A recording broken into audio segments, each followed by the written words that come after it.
This is the Florentina rose. I forgot which, it's the Cortez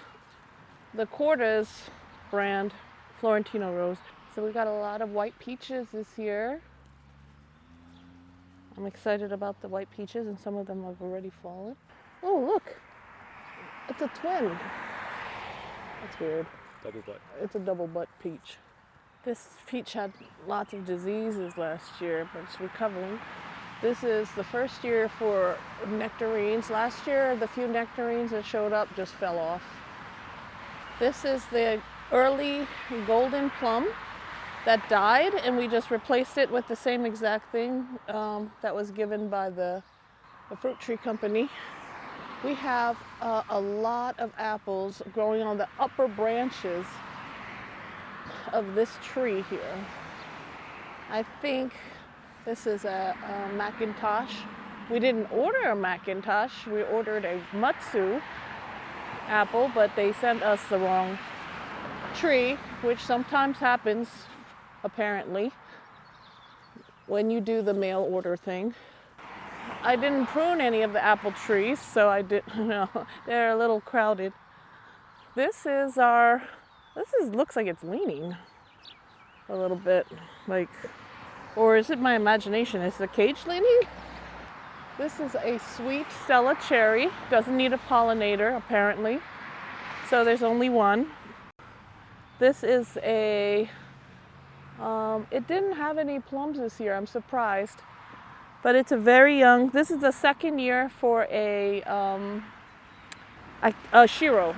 It's called Shiro plum. This one has not been it has not produced very many apples. I don't know why. This is a red Fuji, and it's about 6 or 7 years old. And it should be producing, but doesn't produce a lot. There's a couple here on the ends. Here. At least I don't see a lot of apples. I guess if I look really closely, maybe there's some here. But it looks like it's having some issues. Look. What? Yeah, there's a boring bug here that's boring into some of the fruit. See? It's inside already. So I need to spray this again? Yeah, spraying and fungicide.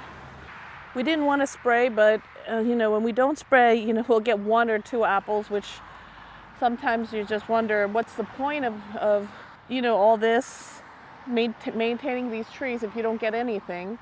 Oh, this tree here is a Cox's orange pippin, and it has some apples on here. It has I see 2 apples. This is the first year it's growing any apples. This is like a 3-year-old tree, or maybe older because it was probably 2 years old when we got it. This is our Honeycrisp apple, and it has a lot of apples this year. There's little apples all over. So I want to be able to, I want to maintain these apples and not lose these apples. But the bugs love the Honeycrisp tree for some reason. This is the Matsu. I really wanted this green apple with this orange blush called Matsu. It's mostly a green apple. This is called Kindercrisp, and it's a crab apple, but it's a big crab apple that you can actually eat. So it fits in the palm of about a child's hand. That's about the size of it. It's bigger than it's about the size of a little bit bigger than a golf ball. And it's a good pollinator for the apples. And I think we need to prune the dead branches off of this Chinese chestnut. We moved this, my husband moved this Chinese chestnut, and it was a huge deal because it had grown really large. And it wasn't too happy about the move, but it's rebounded. And we only have one. There's people with like a couple Chinese chestnuts down the street. I'm just hoping that maybe we can catch some of that pollen.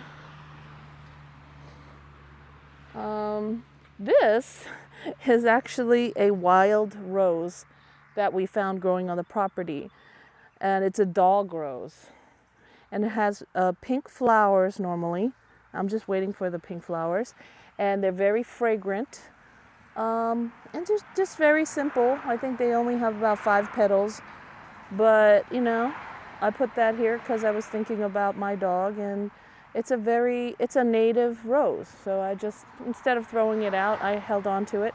Now, if it's going to cause any issues, or if it looks, ugly or something, I'll get rid of it.